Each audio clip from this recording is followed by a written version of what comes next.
안녕하세요. 부산부동산 스터디입니다. 1월 6일 1일 브리핑 해보도록 하겠습니다. 대형 롯데캐슬 레전드 5.95개 거래가 떴죠. 5.5개 매물이 보였다가 사라졌다. 보일락말락 보일락말락. 동네 3점 그린 코어포레스트 4.3억, 센텀 롯데캐슬 2차 3.4억. 조금 많이 떨어진 가격들 가지고 와봤습니다.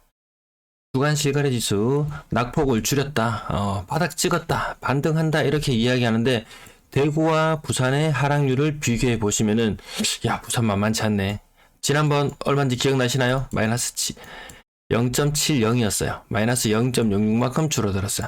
근데 이 정도는 이 떨어지는 과정에서 저 정도 반등은 늘 있어 왔거든요. 그게 마치 대단한 것처럼 이야기하는데 실상은 좀 더 지켜봐야 알겠더라. 네, 그런 부분. 전체 지수가 여전히 많이 빠지고 있는 상황. 지난주 한번 복귀해 볼까요? 네, 지난주 한번 복귀해 보면 대구는 마이너스 0.87, 부산은 마이너스 0.7, 마이너스 0.17 차이 났거든요. 지금은 얼마 차이 나느냐? 마이너스 0.08 차이 나요. 대구나 부산이나 이제 비슷해졌다 이런 느낌. 대구와 부산은 다르다. 차별성을 뭔가 두고 싶었지만 그렇진 않더라. 똑같이 흘러가더라는 부분. 자, 갈피를 못 잡겠죠. 1월 3일부터 규제 해제의 폭탄이 떨어졌죠. 하지만 장관님은 말씀하세요. 여전히 비정상적으로 비싸다. 규제 완화 집사란 신호 아니다라고 이야기를 해줘요. 왜? 시킵니다. 위에서 자꾸 시키면 밑에 사람들 어쩔 수 없습니다. 속도가 밉게 부동산 규제 완화하라고 지시가 내려왔습니다. 그러니까 장관님도 집사란 의미 묻자. 기사님이라면 사겠어요. 정말 이거 뼈 아픈 말 아닙니까? 자기도 안 살 것 같으면서 일단 분위기는 살려놔야 되니까 해놓는데 살아날 건지 아닌지에 대한 좀 의구심은 있죠. 조정대상지역 해제됐을 때 규제 해제 효과 3개월 바라봤습니다. 가격은 떨어지면서 그나마 거래량이 조금 살아나는 게 요게 3개월이었어요. 이번에도 보시면은 낙폭이 조금 줄어든 거래 일부 나올 수는 있겠지만 이 큰 흐름을 되돌리기에는 쉽지 않아 보인다 이런 느낌으로 갑니다. 물량 한번 보시겠습니다. 자, 매도 물량 오늘 소폭 감소해서 39,500건. 임대 물량이 줄어들질 않아요. 전세 물량은 18,885건. 월세 물량은 아주 조금밖에 줄어들지 않았습니다. 11,600건. 전체 임대 물량 지금 35,500건이거든요. 35,500건. 연말에 3만 건으로 끝이 났어요. 35,500건. 이거 전세 물량하고 월세 물량 다 쳐내야지 그 다음에 매매 시장 온기가 돌 수 있어요. 다주택자 투자하라 그러니까 뭐라 그랬어요? 임차인이 나갔기 때문에 임차인 그 임대보증금 돌려줘야 되기 때문에 나 지금 대출 알아보는 중이야. 그럼 뭐 일시적 1가구 2주택 갈아타기 하려고 했던 사람들 기존집 처분 안 돼서 골치 아프고 결국에는 이 임차 보증금 엄청나게 쏟아부어도 결국 밑빠진 독에 물 붓기 식으로 쏟아부으면 쏟아부을수록 임차 보증금 겨우겨우 받아낸 임차인들은 입주에 청약에 되는 아파트에 입주를 한다거나 아니면 또다시 월세 시장을 찾아서 간다거나 이런 일들이 생겨버리면은 전세 시장 규모 상당하잖아요. 그거 감당이 안 됩니다. 정부 입장에서 어쩔 수 없어요. 자, 규제 해제 효과 3개월 정도, 3개월 정도 바라봤습니다. 1월달 규제 해제 효과가 끝나갈 때쯤 되니까 뭐가 급한지 이렇게 빨리 쏟아붓고 있습니다. 과연 작년의 거래량이라도 될지 조금 의구심은 듭니다. 작년의 거래량 되지 않을 확률이 더 높다고 현재로는 보여집니다. 그 작년 거래량이 어느 수준이었냐 하면은 초반에는 그래도 전년 동월의 절반 정도 수준 거래량을 유지해 나갔어요. 근데 그것이 점점 무너지더니만 어느샌가 그냥 바닥을 긴다. 거래량이 바닥을 긴다. 이런 표현이 맞을 정도로 바뀌었습니다. 거래량 오늘 39건 추가. 주간으로 247건이 되는지 아닌지 지켜보는데요. 지금 같은 거래 신고 속도로 간다면 지난달보다 거래량이 많이 줄어들어서 1000건 아래, 1월달은 1000건 아래로 떨어질지도 모르겠습니다. 규제 해제 효과가 좀 작용을 하면은 거래량이 좀 늘어날 수도 있겠지만 워낙 또 설 연휴가 있고 이러면은 연초에도 거래가 많이 그렇게 되지 않고요. 또 설 연휴가 끼어 있고 이러면은 또 거래량은 생각보다 안 나오거든요. 1000건 아래로 될 확률이 높을 것 같다. 대형 롯데캐슬 레전드 1단지 가격 9억 7천까지 갔었습니다. 거의 뭐 9자를 보다가 5자를 보면 거의 반토막 느낌이 나지만 어쨌든 자릿수가 끝자리에 걸려있다는 부분 생각 한번 해보시고요. 9억일 때 전세가 6억 정도 수준이었다면 최근에 전세 가격이 3억 4천 정도에 형성되어 있으니까 매매 가격 6억 넘어서 6억 살짝 전후 그 정도 형성되는 것 같은데, 아무튼 근래에는 매매 가격이 지속적으로 하락해서 5억 아래, 타입별로 조금 차이는 있지만 6억 아래로 떨어진 건이 3건이 보이는 것 같습니다.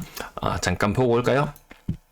네, 최고 9억 7천까지 천정이 어딘지 모르고 솟아오르던 것, 10억 간다, 얼마 간다 이런 이야기 여기서 노래를 불렀을 거예요. 근데 웬걸 분위기는 급격하게 바뀌어버렸다. 지금 5억 9,500 정도 수준 거래 수준이면 18년도 19년도 가격까지 왔다고 봐도 무방할 정도일 겁니다. 호가도 한번 찾아보니까 5억 7천짜리도 나와 있어요. 근데 5.5억짜리도 물건 제가 봤었거든요. 사라지고는 없었지만 어쨌든 매매 가격 5.7억까지 내려와 있다. 그 이거 뭔가요? 시장 분위기가 그전에는 6억 거래되는 거 고점 대비 30% 이상 떨어져서 6억 거래되는 거 있으면은 그런 매물 있으면 당장 나한테 얘기해라. 내 그냥 당장 사러 갈 거다라는 그렇게 호언장담을 하는 분들이 분명히 계셨거든요. 근데 지금은 실거래 가격, 낮아진 실거래 가격보다 더 낮아진 호가가 나타나고 있는 시점이에요. 그런 시점이 온다고 제가 말씀드렸었죠. 비단 이 아파트만 거래되고 있는 이 아파트만의 문제가 아니고 다른 아파트들에서도 공통적으로 나타나는 현상이더라는 겁니다.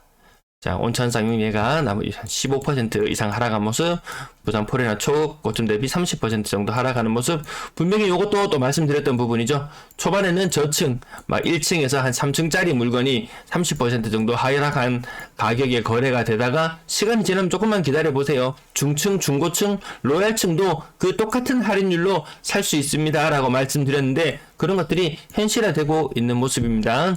개정신동아 파밀리에 좀 비싸게 거래되었다. 이상하다. 이런 느낌 들면 간혹가다 직거래일 확률도 좀 높고요. 여러분 보시면서 가격이 좀 비정상적이다 나왔다고 보면은 그전에는 지나치게 낮은 금액이 직거래일 확률이 있었어요. 근데 지금 시간이 가면 갈수록 아시겠지만 직거래인데 더 높게 되는 거래 건수들이 많이 나타난다는 것 아마 아실 수 있을 것 같습니다. 동네 3점 그린과 포레스트 매매 가격 4억 3천, 고점 대비 30% 이상 하락했고요.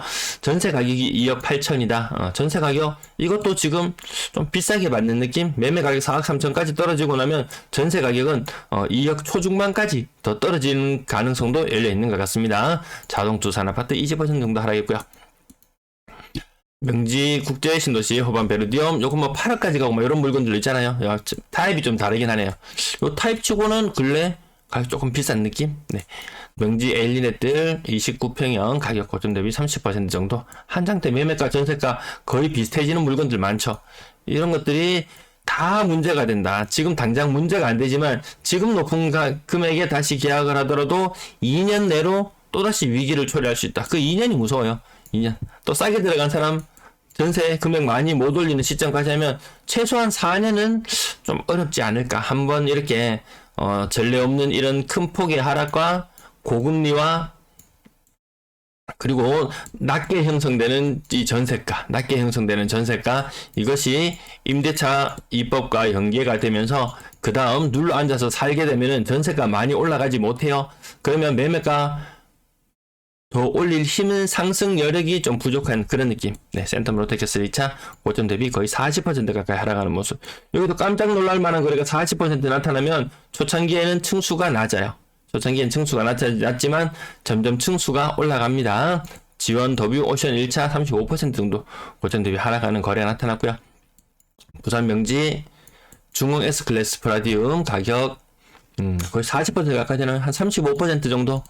네, 가격이 낮다고 할인율 낮을 거라고 생각하지 말고 찾아보시면 똑같은 3억대의 물건이지만 어떤 애는 4억 중반까지 갔다가 3억대로 내려오기도 하고 3억 중반까지 갔던 것이 3억 중반에 거래되기도 하고. 그래 공백이나 여러 요소들은 관심 있는 아파트 여기 아파트 관심 있는 아파트가 있으면은 그 개별로 몇 개만 찾아보시면은 큰 수고로움 없이도 어느 정도 올랐다 내렸다 요 비교는 가능하실 것 같습니다. 이지더원 2차 가격 고점 대비 30% 이상 40%?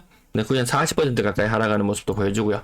거래 건수가 많지 않다. 지금 3억 중반까지 갔던 것이 35% 35% 정도 이렇게 쭉쭉 빠지는 모습들.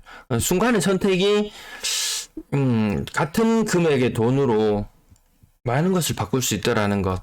네, 지금 선택이 굉장히 중요해지는 시점이다. 조금만 더 발품 팔고, 조금만 더 내가 원하는 가격을 먼저 제시해두고, 그러면은 지금 시점에서 어떻게 보면 뭐 최선의 선택, 뭐 불가피하게 집을 사야 되는 경우나 떨어지는 거 보이는지 알면서도 그렇게 또 집을 사야 되는 그런 경우가 생기잖아요. 그럴 때 그나마 최선의 선택을 할 수 있는데 참고대로가 되길 바랍니다. 1월달 자료 아직까지 별로 의미가 없고요. 지금 거래량이 조금 더 누적이 되어야 의미가 있습니다. 하지만 여기에서 분명히 다시 한번 말씀드립니다. 과거 규제 해제되었을 때 분위기, 여기 2019년 언젠가요? 9월, 10월, 11월 요 넘어갈 때 요 무렵이죠. 요게 찐으로 진짜 분위기를 반전을 만들어내는 그런 시장 분위기거든요. 지금은 어디에도 그런 기미가 보이지 않더라. 그런 기미가 보인다면 제가 1일 거래량을 매일 체크하니까 아마 눈에 띄는 변화가 조금 나중에 나타날지도 모르겠습니다. 3억 미만 비중은 낮아지고 있는 추세고요. 6억 이상 거래량도 이것도 눈여겨보고 변화 포인트가 생길 때마다 제가 강조해서 말씀드릴게요. 저는 이것도 의미 있는 수치라고 늘 생각을 했었는데 아니더라고요. 반드시 요거 거래 비중 플러스 신고가 가격 상승을 수반하는지 그 두 가지를 반드시 같이 봐야 되겠더라. 이거 한 가지만 보고 있다가는 속을 수도 있겠더라. 분양권 거래량 6건의 거래가 있었고요. 국내 더샵 같은 경우에 고점 대비 3억 정도 프리미엄이 빠진 상태. 양정자이드 더샵 이거 보시면은 이거 입주권이었겠죠? 입주권 거래 같은데요. 5억 7천. 요거 뭐 나름 그래도 성공했죠. 분양 나름 성공했죠. 계약률 같은 거 절대로 여기에서 건설사에서 시행사에서 이야기해주는 거 별로 믿을 게 못 되겠더라. 막 90% 성공했어요 라고 이야기했는데 실제 계약률은 40%밖에 안 되면은 이거 나중에 나무 물량 많거나 이러면 문제 생길 수 있거든요. 이거 양정자의 이야기가 아니고 뭐 다른 사례들이 있어요. 대구에 의자 날아다녔던 아파트 그 사례도 보셨잖아요. 그 계약률 높다고 이야기했었거든요. 근데 실상 계약률 막상 밝혀진 거 보니까 형편없었어요. 네. 그래서 단순히 그렇게 되는 게 문제가 아니고, 그러면 그렇게 되면 어떤 문제가 또 생길 수 있냐면은 그렇게 거의 한 800, 900세대 되는 아파트 중에서 한 200세대 나갔어요. 뭐 예를 들어서 한 700세대 정도가 남아있어요. 이거 미분양인 상태로 오래 가고 이거 살려고 하는 사람 나타나지 않거든요. 그럼 어떻게 하느냐? 얘를 전세로 푼다든지 이렇게 하잖아요. 그럼 주변에 있던 아파트에도 큰 영향을 미치게 되고, 이거 사서 투자 용도로 사서 이거 전세 놓으려고 했던 사람들, 이 700세대 전세 싸게 나오는 거하고 둘이 경쟁해서 싸게 내놓으면 이 투자 금액은 많이 들어가는 데 비해서 오히려 손해보는 그런 상황들도 생길 수 있다는 거죠. 레이크 카운티 5.6억, 나머지 5자로 어느 정도 맞춰지죠. 웬만한 가격들, 레이크 카운티 좀 아직까지 좀 아직까지 좀 거품이 좀 많이 좀 있는 느낌. 84제곱미터의 가격, 웬만한 동네는 5자. 대구가 5점 초반대가 많이 나오니까 부산은 지금 5점 후반대가 나오잖아요. 대구가 지금 5점 초반대가 나와요. 부산은 5점 후반대가 나와요. 그럼 대구는 5점 초반대도 있지만 마이너스 프리미엄도 생각보다 물건이 많거든요. 그 말인즉슨 부산도 시간이 조금 더 지나면 요 가격이 더 떨어질 수도 있다는 부분 염두에 둬야 됩니다. 전매 제한 해제되고 막 지금 난리 나는 분위기예요. 둔촌주공 하나 살리고자 분양시장 분위기 좀 살려보고자 하는데 쉽지 않은 그런 분위기라 다른 쪽이 다 어려워져 버리는 그런 쪽으로 가고 있는 그런 분위기입니다. 전세 거래량 아직까지 1월 거래량은 별로 의미 없고, 지금 어쨌든 여기 지금 큰 변화는 없습니다. 숫자가 겨울철이라고 학기를 앞두고 새로운 학기를 앞두고 옮겨간다 이런 느낌 별로 많이 들지 않습니다. 자, 고점 대비 얼마나 정도 차이 나는지, 얼마 정도 돈을 돌려줘야지 새로운 세입자를 맞이할 수 있는지, 큰 거 한 장 정도는 기본적으로 장착을 하고 있어야 가능하다. 그 부분. 그리고 간혹 가다가 조금 높게 형성되는 전세 가격, 갱신인데 높은지, 그 세부 내역들도 국토부 실거래가 자료에서 다 공개되니까 이제 이렇게 거래되었는 금액들 보시고, 나 정말 한번 이 자세한 이력을 한번 확인하고 싶다, 저게 갱신인지 뭐식인지 한번 알아보고 싶다 하시면 국토부 실거래가 전세 자료 엑셀 파일로 다운받으시면은 그 아파트 내용 내용을 쉽사리 알 수 있을 것 같습니다. 보통 한 중산층 정도가 살 수 있는 전세 가격, 네, 많이 낮아졌지만 여전히 높다. 여전히 높다. 금리 막 갱신 문자 이런 거 오는 사람들 이야기 들어보면 6% 후반. 뭐 근데 간혹 가다가 뭐 카카오뱅크에 광고하는 거 보면은 뭐 전세 대금대출 4% 후반 막 이렇게 이야기 뭐 나오는 것도 있긴 하더라고요, 보니까. 그래서 요런 것도 잘 선택하면 되고, 전세도 그 뭐 디딤돌, 예, 디딤돌 이런 데도 보니까 전세 자금 대출이나 이런 거 좀 취약계층을 위한 그런 지원되는 부분들이 낮은 금리로 되는 것들이 있더라고요. 그런 상품도 한번 알아보시는 것도 필요할 것 같더라. 네. 전세 월세 비중, 야, 부산 시장 전세 시장 살아나고 있네라고 느낄 수도 있겠지만 이거 아니더라. 여기 보시면 지금 캡처가 안 되는 모양인데요. 사랑으로, 부영 사랑으로, 특히 전세 거래가 많이 있어서 수치에 조금 왜곡이 약간 있지만 지금 월세를 선호하는 현상이 뚜렷해지고 있습니다. 아니 우리 부산은 달라라고 이야기하지 마세요. 지금 요 추세가 여기엔 지금 너무 낮아져 있는 것도 있지만 전세에서 월세로 굉장히 많이 옮겨갑니다. 전세 시장에 풀려있던 돈이 그만큼 줄어든다는 말이거든요. 그러면 매매 시장에도 영향을 미칠 수밖에 없다는 말씀 계속해서 드리고 있습니다. 평균 전세 가격 지금 너무 뚝 떨어졌는 거는 요거 마찬가지입니다. 요거 임대 아파트 때문에 지나치게 뚝뚝 떨어졌는 그런 경향도 있습니다. 전세 거래량 줄어드는 흐름. 자, 이게 좀 계속 오락가락 하는데요. 거의 한 80% 선에서는 75에서 80% 선이 지금 부산의 실제 모습일 거예요. 4억 이상 거래량, 거래 비중까지 살펴봤고요. 월세만 미소 짓더라 하지만 월세 가격도 떨어지고 있어요. 월세 가격도 떨어지고 있어요. 떨어지고 있다는 부분, 월세가 귀하다 이런 이야기 하지 마세요. 월세 물량 많은 거 물량 매번 체크해서 보잖아요. 월세 가격 떨어지고 있어요. 몇 년 전에 가격으로 돌아가고 있더라고요. 물량이 많아지니까 역시 시장 원리대로 가는 게 맞긴 맞나 봅니다. 수요와 공급의 원칙, 네, 예외는 없나 봅니다. 네, 전체 임대 거래량 흐름까지 살펴보고 오늘 마치겠습니다. 네, 시청 감사합니다.